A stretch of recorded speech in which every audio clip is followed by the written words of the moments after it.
he's like, you know what, you're a drummer. I just know it. I can tell you're good with your hands. You're going to be a drummer. I went and I grabbed a saxophone and I gave it one big blow. And it was something I'd never heard before. And I was like, you know what, I'm going with the drums. It doesn't matter what the drums are. I don't want to play saxophone, so that's how I got started with the drums. When you started out, would it be somebody like at school, somebody in school? Or did you actually listen to the radio, TV, and someone come across and got your attention and say, really, I followed a lot in the classic kind of grassroots America, and my dad, like I said, played guitar and he played in bands throughout his teens and early 20s. And so I listened to a lot of music that he listened to, and so Creedence Clearwater was one that really stuck out in my mind, and Elvis, the Beatles, so really great classic artists, really where I started to learn about music and learn about just that heritage of classic music. when a young guy like yourself at an early age starts playing, was there ever any conflict versus not practicing, I guess, rudiments and so forth, trying to shortcut, and you hear something on the radio and you're wanting to, hey, I want to sound like that, but yet your teacher is got the reins on you, so to speak, you got to play the instruments and so forth. I mean, does that happen? And I think something that I noticed early on that kind of separated me from other drummers was that I was interested in the technical side of things. I was interested in learning rudiments, learning measures. I just enjoyed to play, and so really, I don't know. I didn't really know. I just fell very naturally into the instrument, and so it was fun for me to learn those things. And so, is that your exception, you believe, for a young musician? I think so. And the thing is, learning rudiments, as you call it, and rudiments are kind of, the way it was originally explained to me, is kind of like scales of a piano except for the drums. It's kind of for everything that you can play on the drums come from these rudiments. And the rudiments, they go back from the 1800s. But a definite learning curve for learning those things. So once you learn it, and you start to see the ability that comes out of learning those rudiments, you kind of almost get like some energy and almost like a passion. I can do all these things, and all of a sudden you kind of are fast tracked to being able to do anything you can think of. So we're still in Chicago. You're taking music lessons. You've already obviously got a direction as far as a music ethic, as far as practice. You hear sound that you want to emulate and so forth. So how did you get that out? In other words, was a school, you played in a school band, right? And is that enough, or did you want to form a band right away? I would say very early on. I have two older brothers, and one of them is 4 years older. I played with them a little bit, and so I would say I was definitely interested in bands and more popular music. Playing with a school band was also good because I was to read music and learning how to play with the larger ensembles.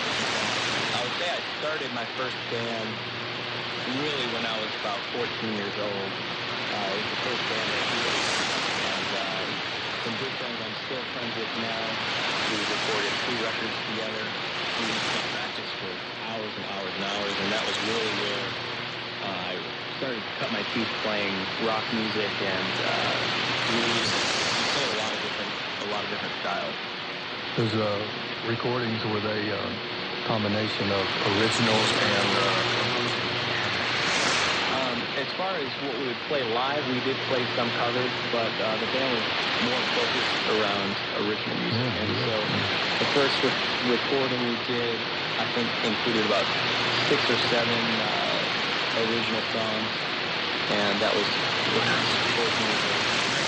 Recorded, we actually did at a full quality production studio, and so we saved up our money for that. It was only 4 songs, which cost a lot of money. And then we saved up for 2 years after that and did a 12-song album when I was 17. The recording process was huge, and you learn so much about your musician. All of a sudden there's a microphone there, and you listen back and you can hear every single detail, and it's really a great way to realize that's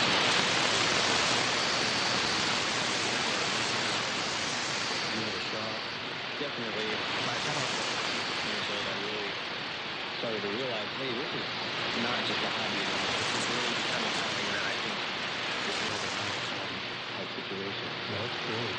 You got a band, you've already recorded. How was you listening to music then?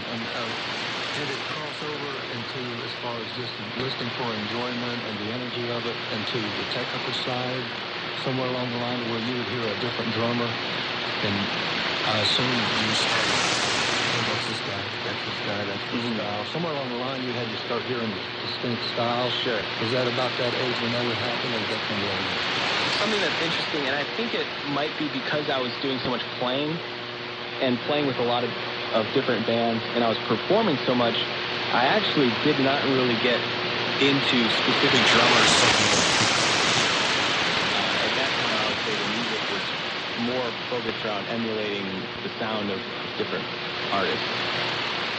Well, so you're still in Chicago, I guess, at this time.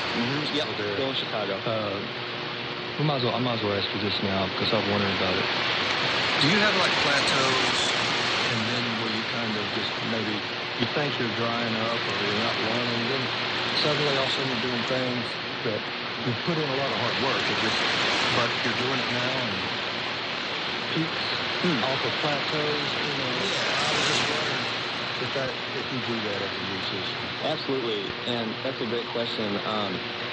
Something a good friend told me just recently, I think it was about 4 or 5 months ago, sometimes when you play, and this can happen the first year playing, it can happen 50 years after you're playing, most of your life as a musician is striving, and you constantly are enslaved by the desire to learn more and to be able to play X, Y, Z better. Yourself in your house practicing, and you'll play, and you will say, this sounded exactly how I wanted. I played it, and I'm so happy with how it sounds. And he said, when that happens, enjoy that, but always do it because you really get that fulfillment out of your playing, and the rest of the time is just looking towards a really good plateau. That third recording we made, we spent a long time saving money and playing gigs. And we would play a gig and take a few bucks out afterwards for food afterwards or whatever, but the majority of the money would go into an account so that we could save up for that recording. And we spent a lot of time on it. We were very proud of it. That would be our plateau. How did you, I mean, you're already talking not only from musicianship, but business sense already. Was that something that kind of came to you naturally, or did both of you just get together and say this is our plan, or that's pretty, at an early age, what I'm saying, you don't hear that. Sure. And one thing you hear a lot is just from people in general is, oh, it's not about the money. You just want it to be about the music. And that is a great attitude to have. It really is. But you have to also look at it from the perspective of, I'm an entertainer. I'm entertaining people. People spend money to be entertained. And so why should one musician get very, very hard work? Musicians work excruciatingly hard and deserve to be paid. And so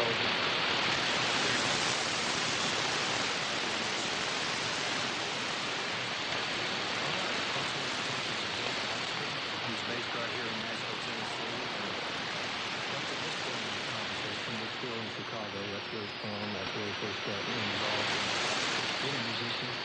Did we move on to Nashville from there? Did you have anywhere in between that you, Chicago, straight to Nashville? All right, you never want to take it. Like this Nashville.